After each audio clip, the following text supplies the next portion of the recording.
So good afternoon, everyone, and thank you for participating in this second webcast on the challenges and prospects of decentralization in Africa. As you know, those webcasts are preparing the Intergovernmental Committee of Experts that is organized each year by ECA, the Economic Commission for Africa. So today we are going to discuss this interesting issue with 4 panelists.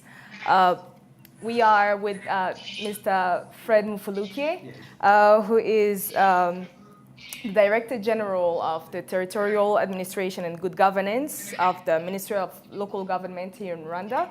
Thank you for being here. Thank you. We'll be with Mrs. Rose Akinyi Okoth, who is member of the government and Peace Building Cluster at Regional Service Center, UNDP, Addis Ababa, Ethiopia, sorry. We will be as well with Professor Karega Mutahi, who is the chairman of the Intergovernmental Relations Technical Committee, Ministry of Devolution and Planning in Kenya, and with Professor Said Adejumobi, who is the director of ECA Southern Africa, Lusaka, Zambia. Thank you everyone for being here. So we are also with a wonderful audience that is made with different people, professionals in the area, and representative of think tanks that are working here in Rwanda, and economic and governance experts from here, ECA. And myself, Novella Nikwigize, who will take you through these engaging discussions of 45 minutes. Since mid-80s, African countries have launched decentralization programs as a way to bring the governments closer to the population and to the citizens. So, Mr. Mufulukye, as you are working with the Ministry of Local Government here in Rwanda, you have launched the decentralization policy in 2000. In regards to the sole objectives at first, how would you say, or would you say that the decentralization process has actually fulfilled most of its contract? Thank you very much, moderator. Good afternoon, dear colleagues who are here and those who are following this discussion from far. As the moderator has asked me to highlight how I gauge Rwanda's decentralization in terms of reaching the objectives. First of all, when we talk about decentralization, really, decentralization is a complex concept. It is understood, designed, and practiced differently. But coming to Rwanda's case, when let me go back to 1994, everyone knows what happened in this country. And the Rwandese themselves had completely lost hope in the leadership of their country. And from there, we started rebuilding our country. And we had grassroots consultations from 1996 to 1998. From the grassroots consultations, people highlighted, among other issues that really led to the genocide. They indicated that they were not involved in the affairs of the government, of the state.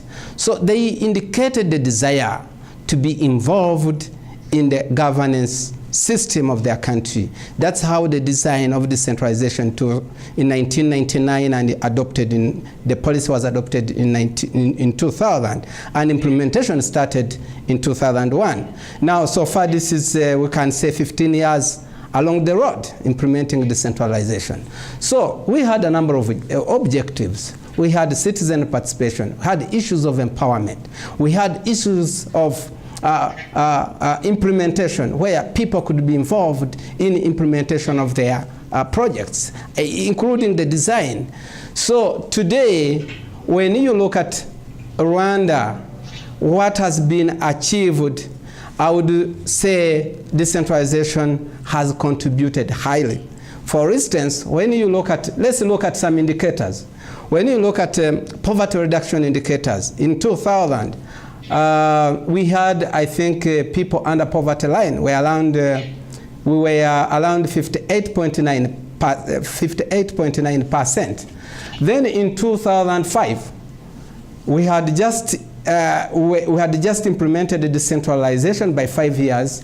We were around 56% people under poverty line. But still, in 2005, we said we had the first phase from 2001 to 2005, and the first phase focused on building confidence, on setting the systems, on putting in place democratic systems. That was basically the major issues that we were to focus on. Then in 2005, 2006, we said now we should try to think about economic development. We should try to think about empowering the people and be the ones to manage their own development issues. We said we need systems, we need institutions that should do that.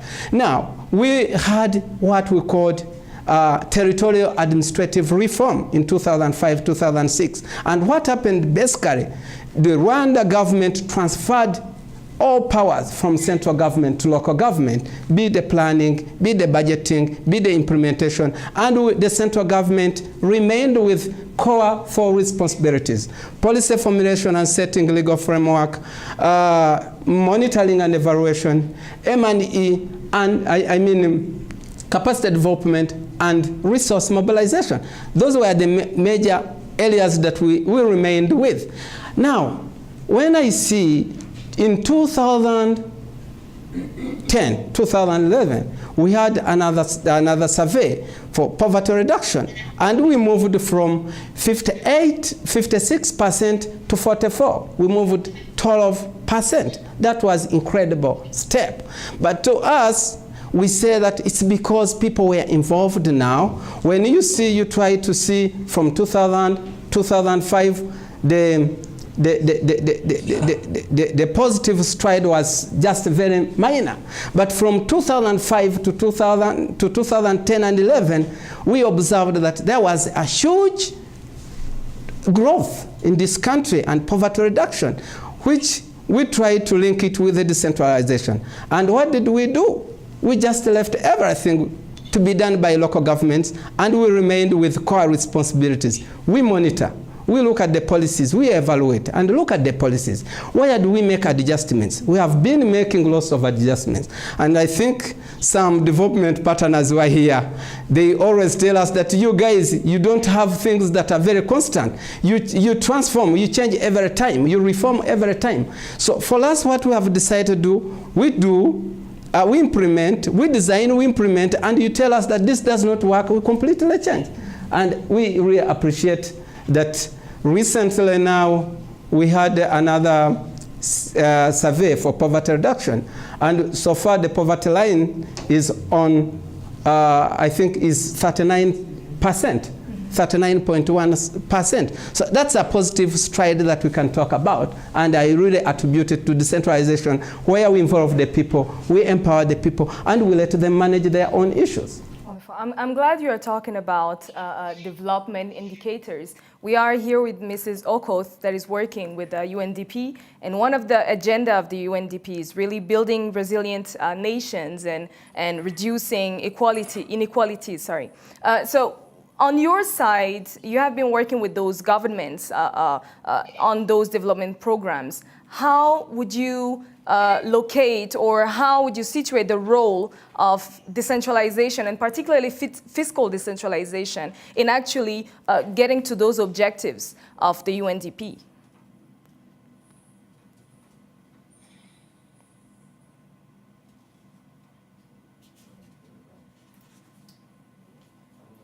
It seems that we have a sound issue.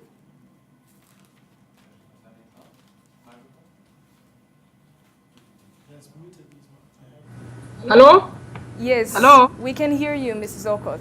Hello? Hello? Yes, we can hear you. Okay, You can thank you. proceed, Sorry, yes. I'd muted my mic to listen to the other presenter. Yeah, as you rightly pointed out, I work for the UNDP Regional Service Center. We are in charge of the African Hub. We are really the African Hub. And specifically on the issue of decentralization, the way we go about this is that we support our country offices for instance, will be supporting the country office in Rwanda, in Kigali, and other country offices whenever they call upon us to help them in terms of strategy development, in terms of policies, and also in terms of sharing best practices, within the continent and also from elsewhere, outside the continent. So on the issue of decentralization, I think one of the challenges, as had been rightly pointed out by Fred, if I could call him that, is that it's a fairly straightforward issue to create the policies and to create the documentation for it. And even it's a bit challenging sometimes getting the legislation right, but eventually countries do that in Africa. The great challenge comes in implementation, particularly where functions have been devolved to subnational levels, and working around the issue of the fiscal decentralization policy and mechanism to free resources to go and support the functions that have been devolved to the lower levels. That's where we get a lot of challenges from the experience we've had with the various countries we have been supporting through our country offices. We as UNDP, of course, we are very concerned, we are very interested in decentralization, not as an end in itself, but as a means of bringing development and uplifting the welfare of humanity. Now, if we have a policy of decentralization and a country proclaims to have the policy and to have the legislation, and yet any interventions to implement that and to make it effective is not creating positive impact on the list of the citizens in that country, then we don't celebrate that kind of decentralization. We want to celebrate a decentralization that facilitates service delivery, that facilitates political participation, open space for the local democracy in terms of election of leaders at all levels.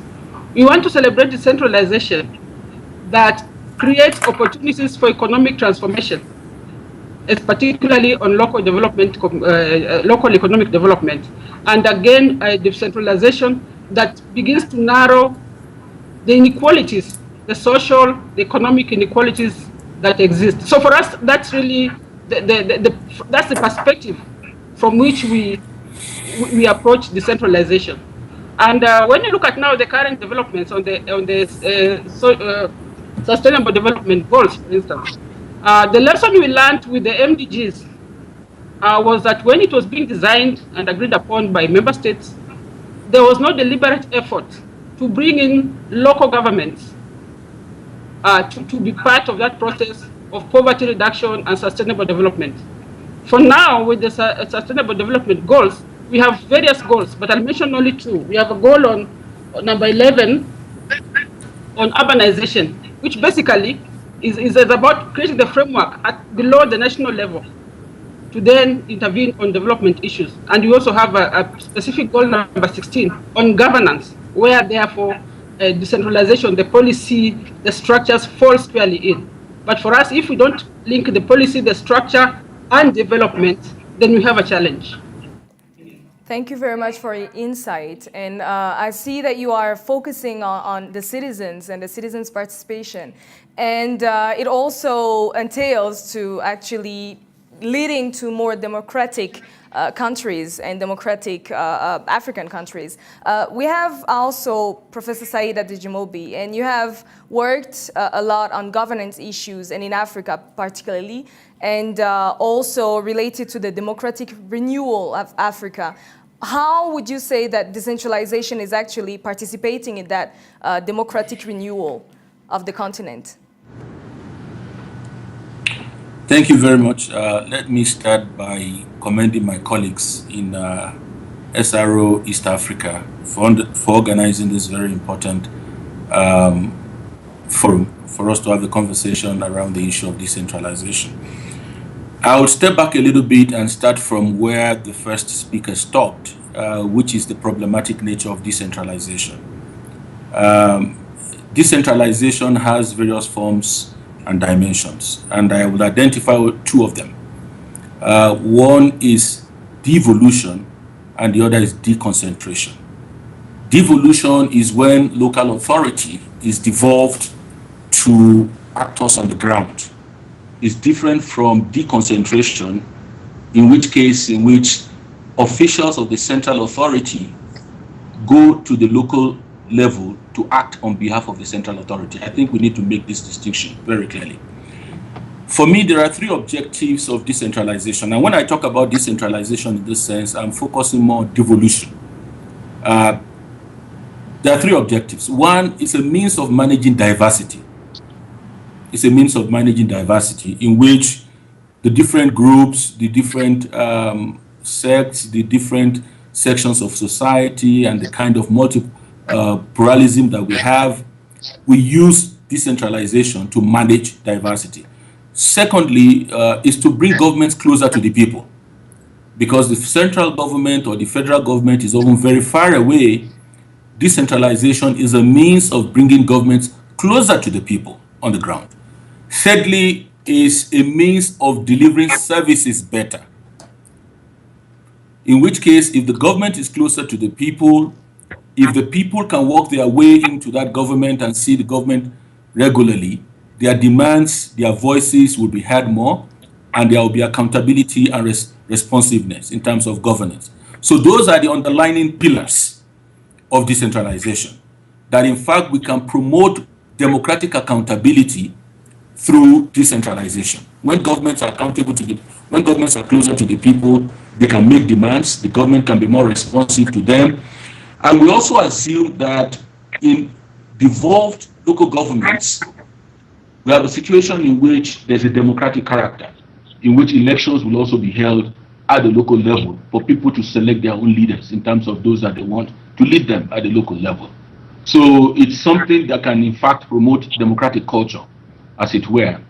But I think by and large on the continent, perhaps with the exception of Rwanda, which we listened to our colleague who spoke first, I think decentralization has had a very checkered experience on the African continent. The more we devolve, the more we decentralize, the greater the problems. And it has not really achieved its objectives that we set out to achieve. The three main ones that I've talked about.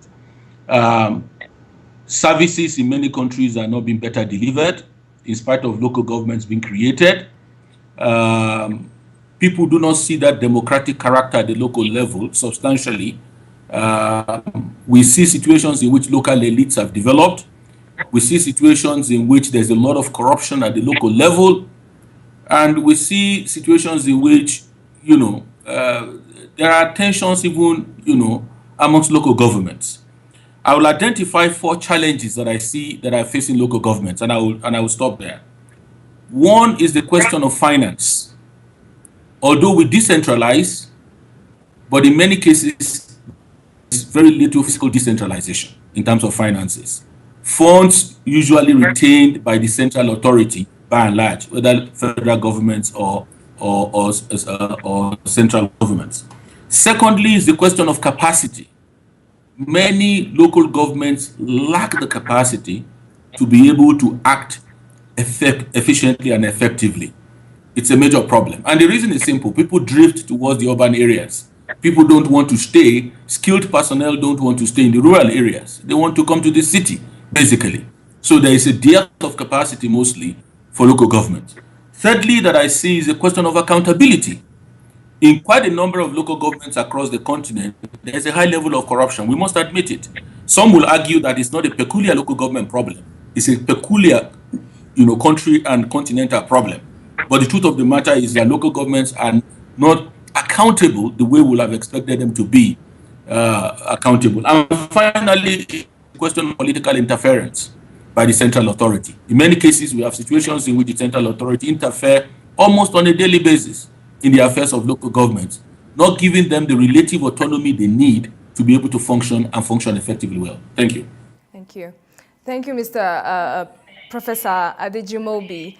You are highlighting some of the challenges of decentralization processes, and particularly regarding to devolution. And as far as devolution is concerned, Professor Mutahi is a chairman of one of the committee that is that has to fix some of the issues that are arising in terms of when devolution is concerned. So what would be your insights once that you are 5 years into a devolution process since 2010? What has been the main challenges that you have encountered in Kenya? Thank you very much, Madam Presenter. Let me begin by correcting two slight and clear issues. First, the technical committee for which I am chair is a board-level committee supposed to serve the county government and the national government. Number two, devolution in Kenya started in 2013. The constitution was approved in 2010, August 2010, but the actual devolution implementation started in March 2013. So we are now in our third year of devolution. Let me say that my colleagues who have spoken earlier have raised very pertinent issues on devolution. And the changes that have been raised, like the lack of capacity or inadequate capacity at the local level, is widespread. There is also a weak demand side. If you look at the devolution, it was supposed to enhance people's participation. But the manner in which it has been carried out in many places is being carried out by the demand side, devolving.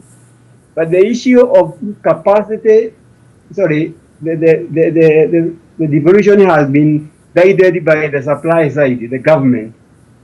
The receiving side, which is the county or provincial, and where the participation of the local people is critical,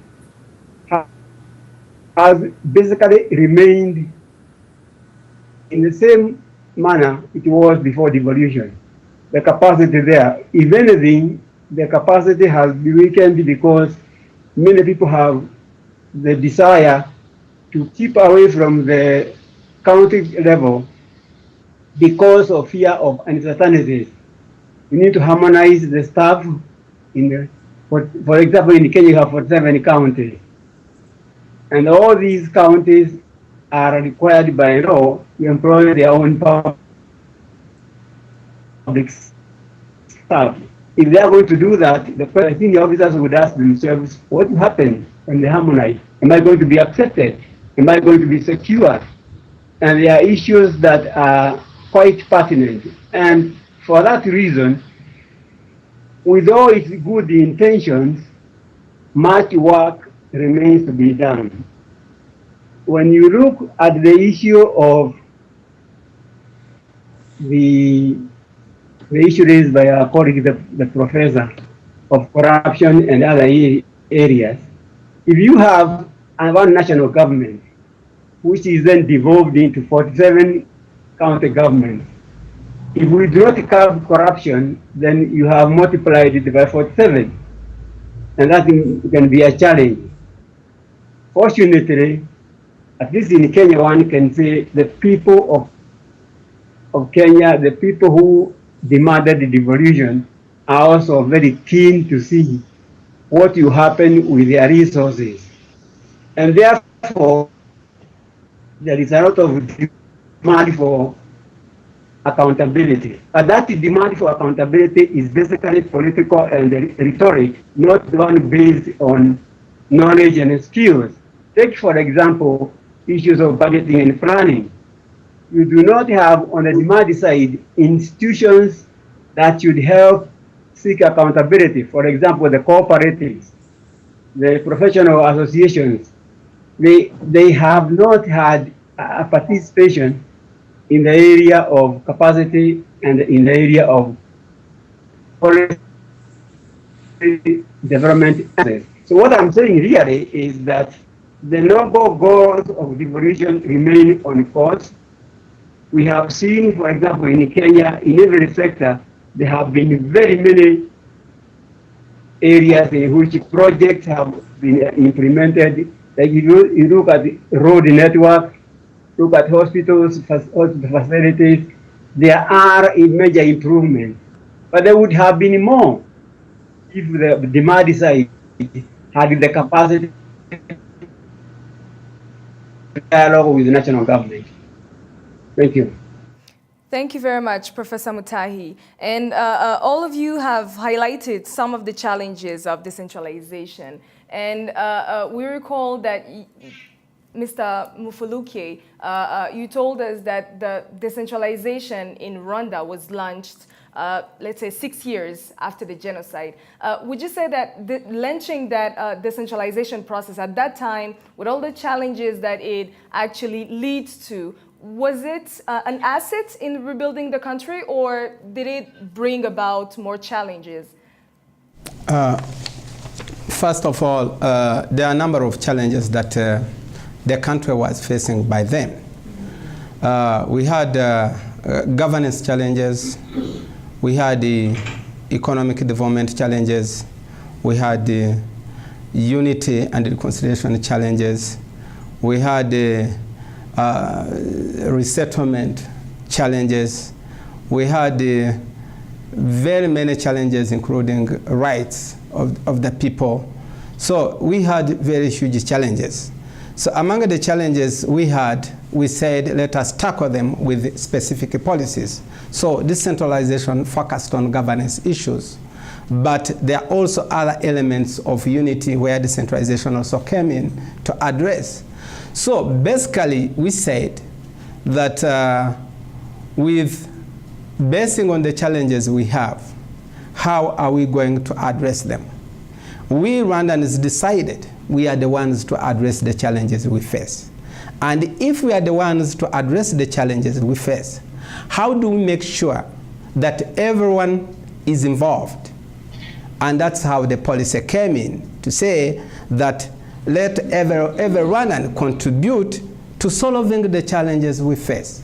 So decentralization was the panacea that would really tackle all those issues.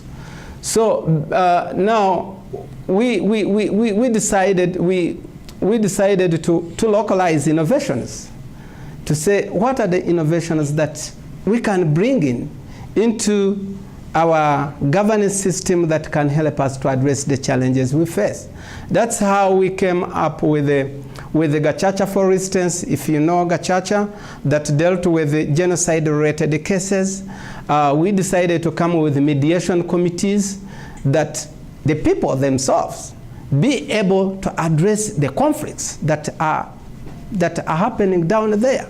We decided to like in 2006, we said, okay, we are doing well, we are uniting our people, we see progress, but still, the development is still lacking. We said, how can we borrow from our own culture issues that can help us to drive our development? That's how we came up with another approach of performance contract, locally known Imihigo. This came in just to help us to plan together, but still we commit to achieving what we have planned. We involve everyone in planning, but we still have to commit ourselves to achieve what we have planned. So this performance contract as a homegrown solution, I would say that has really helped us to be more focused on what we are going to do, to allocate our budgets effectively, and to monitor our targets. Are we really on the track? Are we delivering? Are we achieving what we have committed to? So those are some of the challenges. With the unity, the Gacaca and the mediation committees, all those localized initiatives were there. So people themselves ended up opening, discussing the issues, and they decided to move forward together. So, but still the challenges exist. Like when we are talking about, the professor highlighted issues of capacities. Capacity is a serious challenge. For instance, when you look at a local level, how would you look, the people now, you taking the responsibilities and the resources and they have aspirations and expectations locally there. The resources you have are very small. The people who are going to translate actions, the aspirations into actions, still their capacities to prioritize and to translate them into the national targets. Still, you see, it's something that really needs people who are able. So the capacity issues are still there, but still that should not be an excuse of not taking responsibilities to the people. So the capacity issue is still there, but it's a challenge that we have to keep dealing with. And we had other challenges, like the mindset, for instance. People who were used to, like, take an example of burgomasters, the ones who were heading the communes. In fact, that's why we even said we should even change the names. Like someone being a mayor today, we could have called him maybe a burgomaster. The name does not matter. But we said we should even try to change the names that somebody may not consider himself or associate himself and the responsibilities with the previous practices. We changed the burgomasters. We said we don't need the burgomasters. We don't need the prefects, for instance, so that we keep, these are the mindset issues. So the mindset issues were still there, where some people said, how do you take all the responsibilities? How do you give local government all these powers? How sure are you that they are going to manage all these issues? So, but we said, no. How sure are we that we are the ones who have the capacities, understanding, and the concern than the people themselves? So we said, what we should do, we should design a policy where we say, let us always have eyes on, but hands off. Let them do everything, but we keep our eyes on. Are their actions translated into national targets? That's what we have to ensure. Are they, like when we talk about issues of accountability, it should be seen across all structure or system or institutions, be the local government, be the central government. It should be applied across. So, and that's something that we say we should have it in place. So the challenges were still there. The challenges, we do still have them, but the challenges, I think, will remain there, because when you look at the aspirations we have, the targets we have as Africans to achieve the global development targets, we shall definitely have challenges. But how do we tackle them? How do we approach them? As you're saying, challenges will remain. But I think one of the objectives of such a discussion is also to highlight good practices and to highlight success stories and to see how have some countries made that, and how can other countries actually get to the same path. Mrs. Okoth, is it possible for you to just highlight one or two key achievement or key success story that we have in the continent that should maybe be emulated to other African countries in regards to decentralization?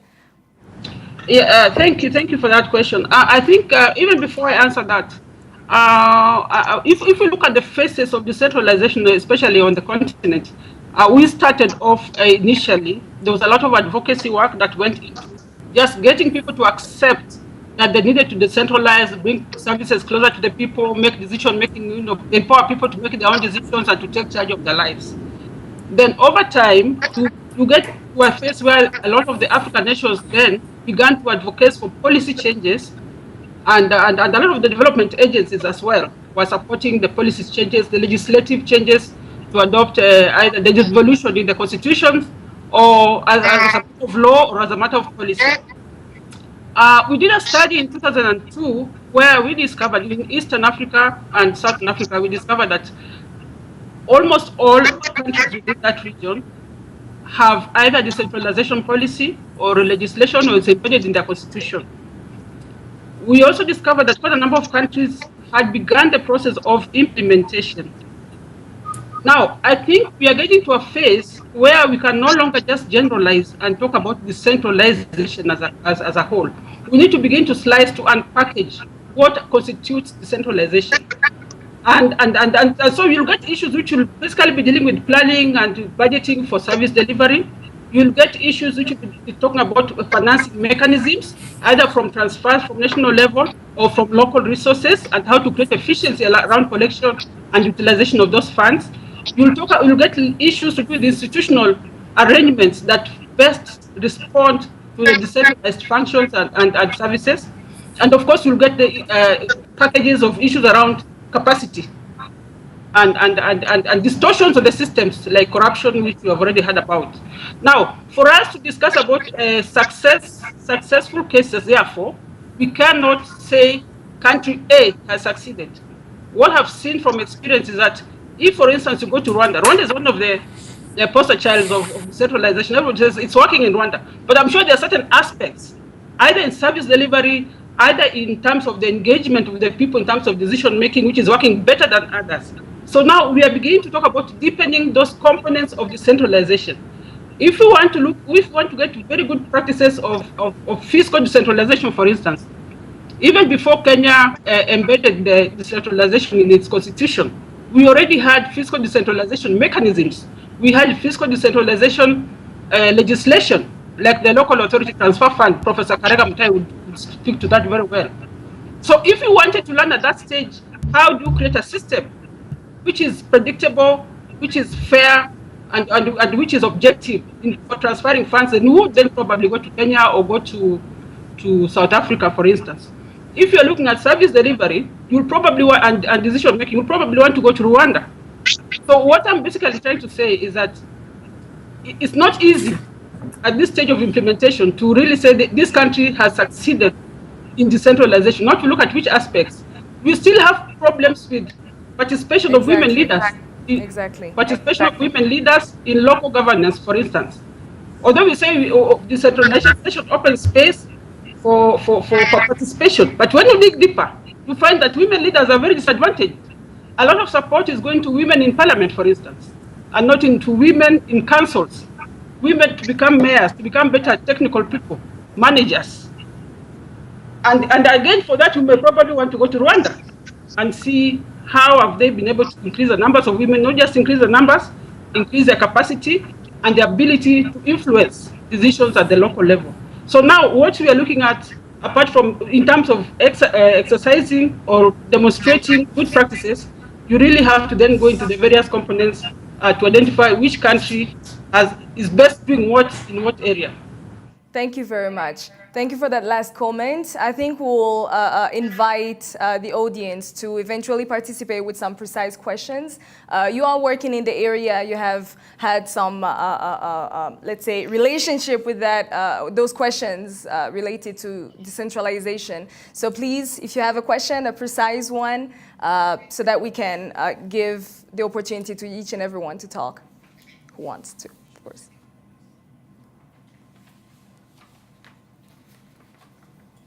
Thank you very much. Thank you very much. I really appreciate the discussion that has been given to us with the panelists. But I would like to ask a question about gender mainstreaming to Professor Karega Mutahi, how gender is being mainstreamed in devolution and planning there in Kenya. And then my second question is about how these gains that has been achieved in decentralization could be sustained. What are the mechanisms in place to sustain the gain that have been in place? Thank you very much. Thank you. Yeah, thank you very much to the panelists. This is a very interesting discussion. I have a question on the optimal level of decentralized units. In Kenya, for example, you have 47 units. In Ethiopia, you have 9 units. I'm not sure how many you have in Rwanda. The reason I'm asking this is also for effective resource utilization, because there is concern, for example, in the case of Kenya, it may not be manageable, for example. So perhaps maybe you can talk to that, maybe give us insights into that. Thank you.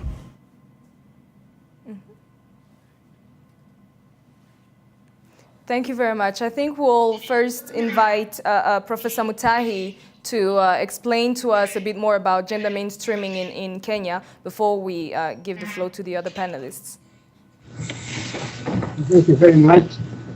It is very heartening to see that the issue that comes first is gender mainstreaming. And before I respond to that, let me say, if we are talking about success to the evolution, in the case of Kenya, for instance, one of the very, very fundamental things has been the resource sharing. Last week we were discussing with a team of county secretaries from 7 counties. We were told of a situation where in one region, for years they were only receiving Kenya shillings 500 million and below. In the last financial year, they got more than 22 billion shillings. So in terms of resource sharing and equity of resources, access to resources, that has been a major improvement and a major achievement. The second one has been the empowerment of the people to question their leaders. And at least in this country, I can tell you, no leader sleeps tight when things have gone wrong, whether you are talking on the national level or county level. And let me also highlight the question of localized decision making. For many years, national government and generally, in Kenya generally, made decisions on what project went where. Today, you cannot experience that kind of decision. If you made it, they'll be here and cry. So people have been awakened. They are now demanding to be the decision makers rather than the central government. Now, to go back to gender mainstreaming, the constitutional dispensation that we have today has made it quite clear. No elected or appointed officers will have more than 2/3 of the same gender. And that has been fulfilled except in the case of parliament. And the High Court gave the National Parliament after last August to change the law and to implement that mainstreaming. But Parliament has extended that as part of the number of laws on devolution that have to be passed by 1 year. What I'm saying really is that in this country today, you cannot have an institution where the officers appointed or elected have more than 2/3 of the same gender. Thank you very much for answering the question. For the women. Thank you very much, Professor Mutahi. I think we'll invite Mr. Mufulukye to discuss about the resource utilization before inviting the two other panelists to discuss on the gains and how to sustain the gains of decentralization. Okay, thank you. I think our colleague wants to know the optimal level of decentralized units for better use of resources. First of all, when you decentralize, you have to decide what are you decentralizing and to what level. Taking Rwanda's case, decentralization in Rwanda has to go up to the village level. But then there has to be an entity that is more autonomous than the other at decentralized entities. That is the district now when it comes to Rwanda's case.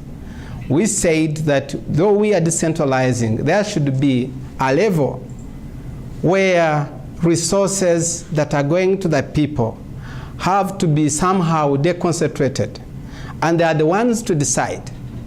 Otherwise, if you don't do it that way, and we decide to take, for instance, we have 416 sectors. We have 2,148 cells. We have 14,837 villages.